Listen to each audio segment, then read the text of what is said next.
LB Nagar police station పరిధిలోని చింతలకుంటలో checkpost Shivaji అభిమానుల ఆందోళన. శివాజీ విగ్రహం పెడుతున్న సమయంలో పోలీసులు అడ్డుకుని విగ్రహం తీసుకెళ్లారని శివాజీ అభిమానులు ఆగ్రహాన్ని వ్యక్తం చేస్తున్నారు. హిందువులకు దైవమని శివాజీ విగ్రహం పెడుతుంటే పోలీసులు అడ్డుకోవడం చాలా బాధాకరం. ఈరోజు సాయంత్రం ఛత్రపతి శివాజీ విగ్రహం ఆవిష్కరణ జరగనుంది.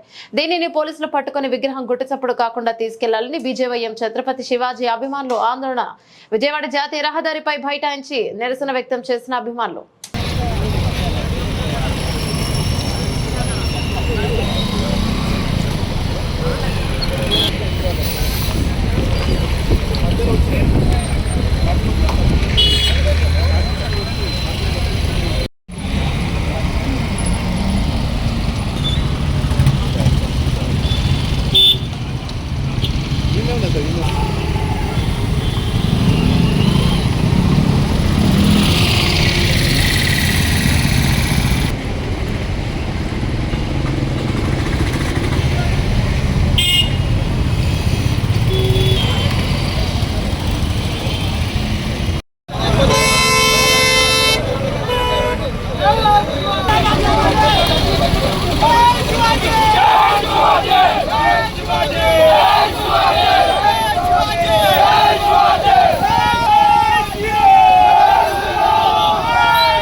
అరే